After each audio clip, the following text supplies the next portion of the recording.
Hey, welcome to The Explainer. So every single day, we hear that AI is changing absolutely everything. But if you've actually used it, you might be wondering, is it all just a little bit overhyped? Today, we're going to dig into that and try to separate what's real from what's just marketing. I just love this quote because it perfectly captures that feeling, doesn't it? You see these incredibly powerful, impressive tools, but then the final result can be, well, kind of confusing.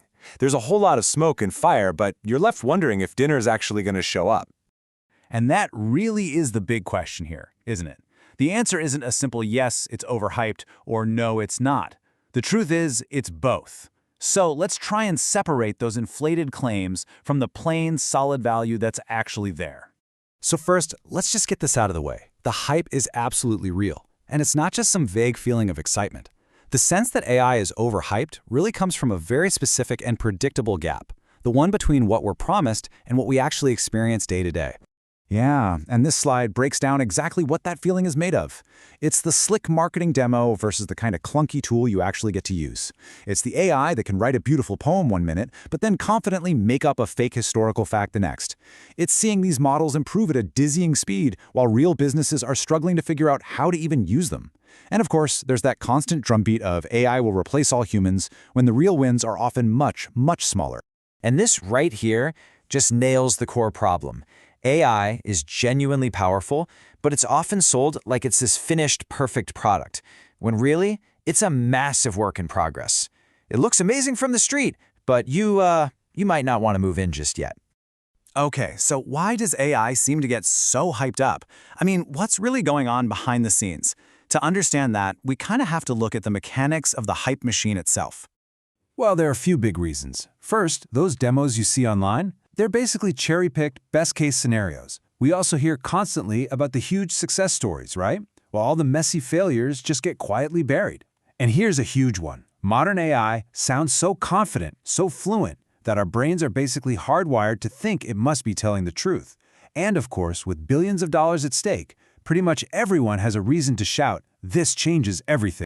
And that confident fluency leads to this really critical concept, confabulation. You've probably heard it called hallucinations. The point isn't just that the AI is wrong. It's that it's wrong with the total, unwavering confidence of an expert. And that's what makes it so tricky.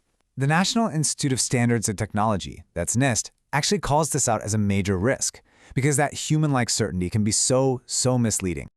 Okay, enough about the hype. Let's totally switch gears and talk about where AI is actually delivering real, concrete value right now. This is the stuff that often gets lost in the noise because, honestly, it's less like science fiction and more, well, like a really, really good spreadsheet. And, a perfect place to see this in action is in software development. For things like writing repetitive code or generating tests, these AI copilots are giving developers a genuine, measurable boost in productivity. And the impact is real. I mean, we can actually measure it.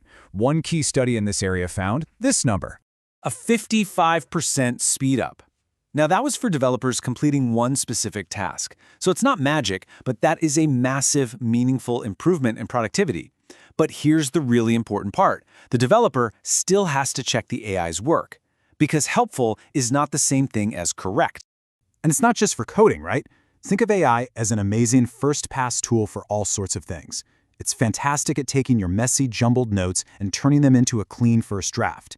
It can summarize a 50-page report for you in seconds. It can brainstorm 10 different headlines for an article. It can even help you change the tone of an email from, a little aggressive to something more professional. This right here, this comparison just gets to the absolute heart of it.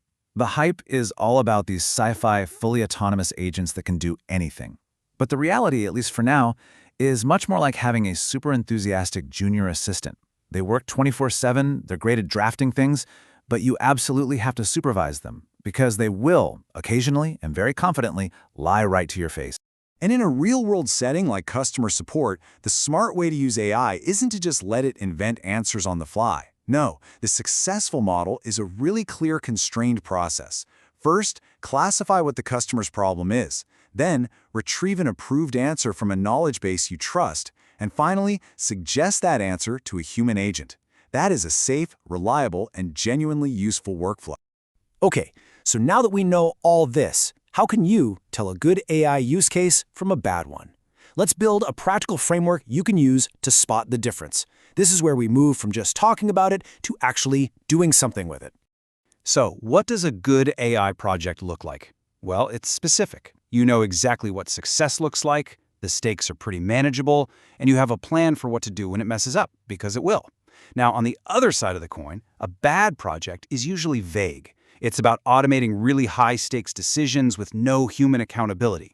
It's having no clue if it's actually making things better, and it's treating the AI like it's some magic box of truth instead of what it really is, a pattern-matching machine. Okay, so if you remember just one thing from this whole explainer, make it this quote. Real trust in AI comes from two things, grounding and constraints. You ground it in information you already know is true, like your own internal documents, and you give it a very specific, well-defined job to do. Anything else is just, well, what the source material calls vibes-based computing. All right, let's get super practical. Here is a 5-step reality check test that you can use on pretty much any AI claim that comes your way to cut through the hype and find the real value. Step 1. What is the actual job? I mean, write a literal job description for the AI. If you can't describe it clearly, it can't do it. Step 2. How are you doing things now? You have to measure your current process to have a baseline for comparison. Step 3, and this is a big one. Where does the truth come from? Is it your internal wiki, a specific database? Decide that up front. Step 4. Who's in charge? You've got to have a clear plan for who reviews the AI's work and when. And finally, step 5. Map the blast radius. Start with low-stakes tasks where a mistake isn't a disaster. Okay, let's wrap this all up. We're going to bring together the hype, the reality, and those practical frameworks we just talked about for the real takeaway. This chart is a fantastic cheat sheet for the whole landscape. You've got your general chat assistants, which are amazing for brainstorming, but you have to verify everything they say. Then you've got code copilots that speed up common tasks for developers. And then you have retrieval-based tools, which are much better for finding grounded, factual answers. The point is, each tool has a purpose, a price point, and a specific reason why it works, when you use it for the right problem. And that brings us to maybe the most perfect analogy for all of this. AI is a lot like a gym membership. It's absolutely incredible if you actually use it properly, but it's completely useless if you only ever talk about it at parties. It's a tool. It takes effort, it takes a clear plan, and it takes consistency to actually see results.